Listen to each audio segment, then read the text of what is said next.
আল্লাহ, তুমি উসমান হাদির উদ্ধার বিচারের জন্য পুরো রাত পাড়ার সুযোগ আইন শৃঙ্খলা রক্ষাকারী বাহিনী করে দিয়ে।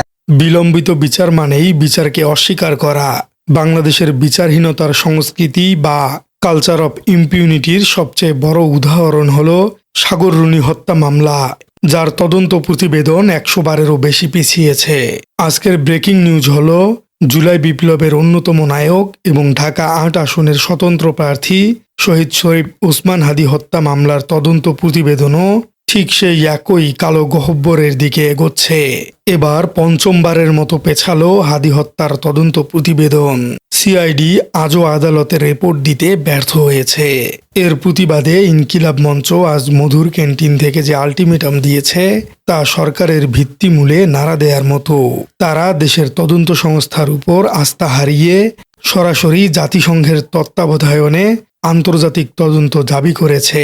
আজকের পর্বে আমরা দেখব কেন বিপ্লবের সরকারের আমলেই বিপ্লবীদের হত্যার বিচার হচ্ছে না এবং কেন লেবাননের রফিক হারিরি হত্যার মতো হাদি হত্যার বিচারও আন্তর্জাতিক আদালতে যাওয়ার দাবি উঠছে। চলুন বিচারিক দীর্ঘসূত্রিতার পেছনের রাজনীতি আলোচনা করা যাক। প্রথমেই তদন্তের গতি প্রকৃতির দিকে একটু তাকান। হাদিকে গুলি করা হয়েছে 53 দিন আগে, মৃত্যু হয়েছে 47 দিন আগে। প্রথমে ডিবি পুলিশ তদন্ত করলো, কিন্তু সেই তদন্তে বাদী অর্থাৎ ইনকিলাব মঞ্চ অনাস্থা প্রস্তাব দিল। এরপর মামলা গেল সিআইডিতে, কিন্তু সিআইডিতেও আজ পঞ্চমবারের মতো সময় নিল তারা। বিশ্লেষকরা একে বলছেন ব্যুরোক্রেটিক প্যারালাইসিস বা আমলাতান্ত্রিক স্থবিরতা।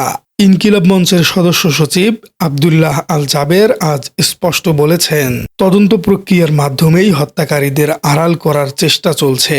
এটি একটি মারাত্মক অভিযোগ। যে সরকার গঠিত হয়েছে শহীদদের রক্তের উপর, সেই সরকারের পুলিশ বা সিআইডি কেন বিপ্লবীদের হত্যার কুলকিনারা করতে পারছে না? এখানে কি কোনো ইন্টারনাল স্যাবোটেজ কাজ করছে? প্রশাসনের ভেতরে ঘাপটি মেরে থাকা ফেসিবাদের দোসররা কি চায় না যে হাদি হত্যার বিচার হোক? কারণ হাদি ছিলেন ঢাকা ৮ আসনের প্রার্থী, যা রাজনীতির হটস্পট। তাকে সরিয়ে দেয়াটা কি কোনো গভীর রাজনৈতিক ষড়যন্ত্রের অংশ ছিল? ইনকিলাব মঞ্চ আজ লেবাননের সাবেক প্রধানমন্ত্রী রফিক হারিরি হত্যাকাণ্ডের উদাহরণ টেনেছে। 2005 সালে যখন লেবাননের অভ্যন্তরীণ তদন্ত সংস্থা ব্যর্থ হয়েছিল, তখন জাতিসংঘ স্পেশাল ট্রাইব্যুনাল ফর লেবানন গঠন করে বিচার করেছিল। হাদি হত্যার ক্ষেত্রেও এই দাবিটি তোলার অর্থ হল রাষ্ট্রীয় তদন্ত সংস্থার উপর বা স্টেট মেকানিজমের উপর জনগণের আস্থা শূন্যের কোঠায় নেমে গেছে। সংবাদ সম্মেলনে বলা হয়েছে, আগামী 24 ঘন্টার মধ্যে ডাক্তার ইউনূসকে জাতিসংঘে চিঠি পাঠাতে হবে। এটি সরকারের জন্য একটি বড় ডিপ্লোম্যাটিক ডিলেম্মা বা কূটনৈতিক উভয় সংকট। সরকার যদি চিঠি দেয়, তবে স্বীকার করে নেওয়া হবে যে তাদের নিজস্ব সংস্থা ব্যর্থ হয়েছে। আর যদি চিঠি না দেয়, তবে বিপ্লবীদের কাছে তারা হত্যাকারীদের রক্ষক হিসেবে চিহ্নিত হবে। এখন প্রশ্ন হলো, মামলার বাদী কেন বলছেন তার স্বাক্ষর নকল হওয়ার আশঙ্কা আছে? অর্থাৎ আব্দুল্লাহ আল জাবের কেন এই আশঙ্কাটি করছেন? তদন্তের তথ্য কেন বাদীর কাছে গোপন রাখা হচ্ছে? এগুলো কি কোনো সাধারণ গাফিলতি, নাকি স্টেট স্পন্সর্ড কাভার আপের লক্ষণ? শরীফ ওসমান হাদি শুধু একজন ব্যক্তিই নন, তিনি জুলাই অভ্যুত্থানের একটি সিম্বল বা প্রতীক। আজ যদি হাদি হত্যার বিচার না হয়, তবে কাল অন্য কোনো বিপ্লবী নিরাপদ থাকবে তো? ইনকিলাব মঞ্চ অভিযোগ করেছে, গত 4 দিন চেষ্টা করেও তারা প্রধান উপদেষ্টা ডক্টর ইউনূসের সাক্ষাৎ পাননি। জনগণের সরকারের প্রধান কেন শহীদ পরিবারের সাথে দেখা করছেন না? তার চারপাশে কি কোনো লোহার দেয়াল তৈরি হয়েছে? এবং এই বিচারহীনতা আগামী ত্রয়োদশ জাতীয় সংসদ নির্বাচনে কি ধরনের প্রভাব ফেলতে পারে? একটি গণ অভ্যুত্থানের সরকার এবং একটি প্রথাগত সরকার, এই দুইয়ের মূলে পার্থক্য হলো নেতার দরজা সাধারণ মানুষের জন্য খোলা থাকে, কিন্তু ইনকিলাব মঞ্চের অভিযোগ, গত 4 দিন ধরে চেষ্টা করেও তারা প্রধান উপদেষ্টা ডক্টর মোহাম্মদ ইউনূসের সাক্ষাৎ পাননি। যাকে ক্ষমতায় বসাতে হাদিরা বুকে গুলি খেয়েছিল, সেই হাদির পরিবার আজ তার দরজায় দাঁড়িয়ে ফিরে যাচ্ছে। এটা হলো সেই ব্যুরোক্রেটিক বাবল বা আমলাতান্ত্রিক ফানুস। বিশ্লেষকরা আশঙ্কা করছেন, ডাক্তার ইউনূসকে হয়তো একটি বিশেষ মহল ঘিরে রেখেছে, যারা চায় না বিপ্লবীদের কান্না তার কানে পৌঁছাক। এই লৌহ কপাট যদি ভাঙা না যায়, তবে সরকার খুব দ্রুতই জনবিচ্ছিন্ন হয়ে পড়বে। ইনকিলাব মঞ্চের এই ক্ষোভ আসলে সরকারের জন্য একটি রেড অ্যালার্ট। এবার আসা যাক নির্বাচনের স্বচ্ছতা নিয়ে ইনকিলাব মঞ্চের অত্যন্ত আধুনিক দাবিটিতে। তারা বলছে শুধু ভোট কেন্দ্রে সিসি ক্যামেরা বসালেই হবে না, আইন শৃঙ্খলা বাহিনীর সদস্যদের বডি অন ক্যামেরা বা বডি ক্যামেরা দিতে হবে। কিন্তু কেন? কারণ সিসি ক্যামেরা থাকে ফিক্সড বা একটি জায়গায়, কিন্তু ভোটের দিন তথ্য কেন্দ্র দখল বা জাল ভোট দেওয়ার ঘটনা ঘটে কেন্দ্রের বাইরের জটলায়, অর্থাৎ অন্ধকারে, যেখানে পুলিশ মুভ করতে পারে। সিসি ক্যামেরা কেবল অপরাধ রেকর্ড করে, কিন্তু বডি ক্যামেরা পুলিশের আচরণ, অ্যাকাউন্টেবিলিটিকেও রেকর্ড করতে পারে। ঝুঁকিপূর্ণ ৪৫,০০০ কেন্দ্রে যদি এই প্রযুক্তি ব্যবহার না করা হয় তবে পেশি শক্তি বন্ধ করা অসম্ভব।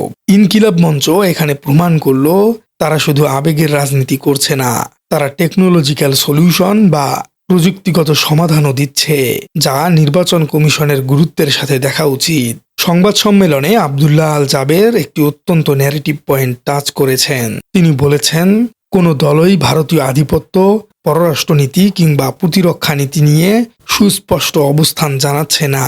রাজনীতিতে এটাকে বলা হয় স্ট্র্যাটেজিক অ্যাম্বিগুইটি বা কৌশলগত অস্পষ্টতা। সামনে নির্বাচন, বিএনপি, জামাত বা অন্য দলগুলো হয়তো ভাবছে এখন ভারতের বিরুদ্ধে সরাসরি পররাষ্ট্রনীতি নিয়ে কড়া কথা বললে যদি দিল্লি অসন্তুষ্ট হয়, যদি ক্ষমতায় যাওয়ার পথ বন্ধ হয়ে যায়, এই ভয়েই তারা হয়তো চুপ আছে। কিন্তু ইনকিলাব মঞ্চ সেই নীরবতা ভেঙে দিয়েছে। তারা বলছে শহীদ হাদিরা জীবন দিয়ে সার্বভৌমত্বের জন্য লড়াই করেছেন, দিল্লির তোষণ করার জন্য নয়। এই বক্তব্য প্রমাণ করে আসন্ন নির্বাচনে স্ট্রিট পাওয়ার এবং পলিটিক্যাল পাওয়ার এই দুটির মধ্যে বড় ধরনের আদর্শিক সংঘাত হতে যাচ্ছে। সবশেষে ঋণখেলাপি ও দ্বৈত নাগরিকদের মনোনয়ন না দেওয়ার আলটিমেটাম দিয়েছে তারা। বাংলাদেশের রাজনীতি মূলত প্লুটোক্রেসি বা ধনীদের শাসনে পরিণত হয়েছে, যারা হাজার হাজার কোটি টাকা লোন নিয়ে শোধ করে না বা যাদের পকেটে আমেরিকার পাসপোর্ট আছে, তারাই সংসদে বসে দেশ চালায়। ইনকিলাব মঞ্চ এই এলিট ক্যাপচার বা অভিজাততন্ত্রের দখলদারিত্ব ভাঙতে চায়। তারা হুমকি দিয়েছে এমন প্রার্থীদের তালিকা প্রকাশ করে জনগণকে ভোট বর্জনের আহ্বান জানাবে তারা। এটি যদি তারা করতে পারে তবে এটি হবে বাংলাদেশের নির্বাচনের ইতিহাসে প্রথম কোনো সোশ্যাল অডিট বা সামাজিক নিরীক্ষা, যেখানে ভোটাররা প্রার্থীর যোগ্যতা বাছাই করবে বিপ্লবের মানদণ্ডে। প্রিয় দর্শক, আপনার কি মনে হয় আন্তর্জাতিক তদন্ত ছাড়া কি হাদি হত্যার বিচার সম্ভব?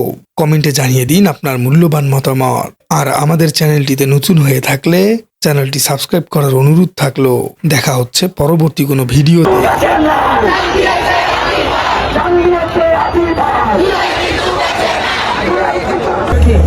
এক লোক ধরে কইছি জানো, ক্যান্সার আমি কইছি আমার একটু যাবে রে ডাকি কোন আমার